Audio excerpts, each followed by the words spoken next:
Awesome. Thanks everyone for having us. We're going to talk about our project on dissipative self-interacting dark matter simulations. My name is Alex Frieswald. I'm from the University of Waterloo. And I'm Evan Baptiste, and I'm from Texas A&M University. All right. And so just for a brief overview of what we're going to talk about, first we're going to give you a little introduction to what dark matter is and how we know about it, and then some different types of dark matter, and then we'll go into types of dark matter simulations, and then our work with these dark matter simulations and what our goals and results are so far. All right. So I think everyone would appreciate probably a little bit of background about just what is dark matter. So dark matter is a type of matter that doesn't emit or absorb any kind of light, which is kind of in contrast to what we see in our everyday experience. So this makes making any kind of observation or direct detection of dark matter very difficult. So instead we have to infer the properties of dark matter from the gravitational effects that it has on the matter around it that we can see with our telescopes, such as stars and gas and dust. And dark matter actually constitutes 85% of the matter in the universe, so it vastly outweighs the amount of ordinary matter that exists. And so some typical observational evidence of dark matter are these galactic rotation curves of spiral galaxies, one of which you can see on the left here, where the y-axis shows the velocity of the matter, and the x-axis shows the distance from the center of the galaxy. And so you can see on the dashed curve the expected velocity of the matter, and it drops as it goes out further from the center of the galaxy. However, in reality, we see that it actually increases as we go further out. And so this indicates to us that there must be some extra gravity holding it in, which must come from this dark matter that's holding in this luminous matter at these higher velocities. So there are some problems with our current model of dark matter, which our current cosmological model is called DSIDM, where lambda stands for the cosmological constant of dark energy, and CDM is cold dark matter, which is a model of dark matter where we have massive particles that only interact through gravity. And this model is really good for the most part.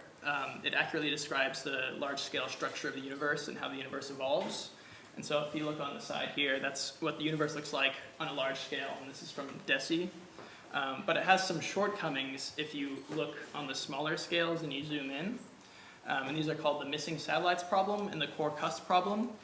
So the missing satellites problem, when we do our cold dark matter simulations, we see a lot of extra dwarf galaxies, but looking in our universe with just observations, we don't see these, and so there's a discrepancy there. And then the core cusp problem is, in our cold dark matter simulations, our galactic halos have cusps, but in our observations, the galactic halos have cores, which we'll talk about what those are a little bit later. But basically, these problems provide us a motivation to investigate other models of dark matter.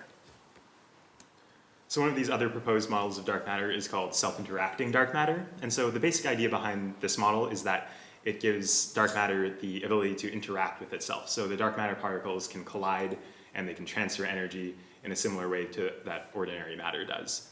And so this allows the dark matter particles to transfer heat from these colder inner regions of the halo into the outer regions. And so this actually solves the core cusp problem, which Evan introduced on the last slide. The basic idea of the core cusp problem is that you can see in this graph on the right, you have on the y-axis the density of the dark matter, and on the x-axis we have the radius of the dark matter halo. And so the typical cold dark matter picture produces a density curve like the blue curve, where it increases to infinity as you go towards the center. And in reality, this isn't what we see in our observations. We actually see something much more similar to this red line, the core profile, where it flattens out as we go towards the center.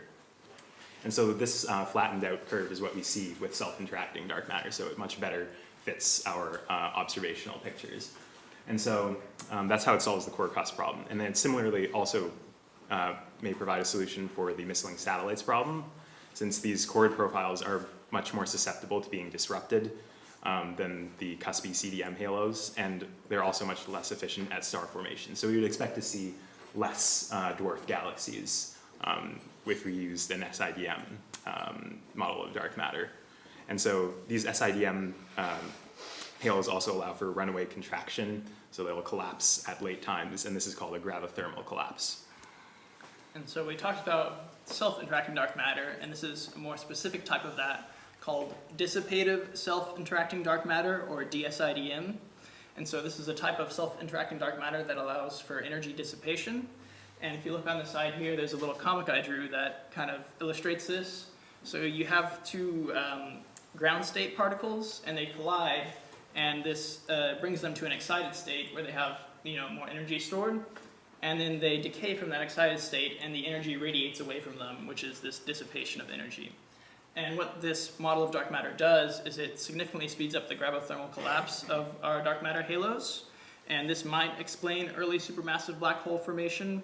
And actually just recently, LIGO published a paper where they detected a black hole merger where the masses of the two black holes were of masses that we can't really explain with our usual formation mechanisms. So DSIDM may be able to explain those black holes that LIGO detected.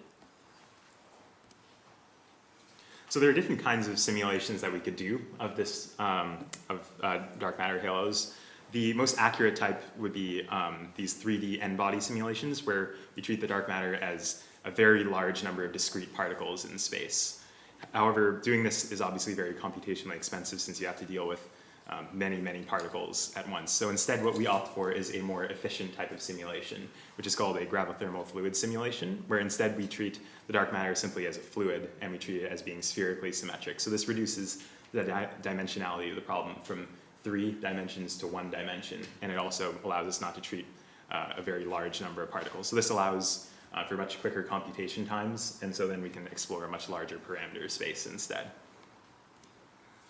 So our team is part of a larger collaboration between Goethe University and York University. We are the simulation part of the team, but there's also a quantum part of the team doing the quantum physics aspects. So our team is composed of myself, Max, and Lucas, who are in the audience at the back, Eiler from York University, and of course Evan. And our team is headed by Professor Laura Sagunski, and the quantum team is headed by Professor Sean Toulon and is composed of students at York University and Goethe University.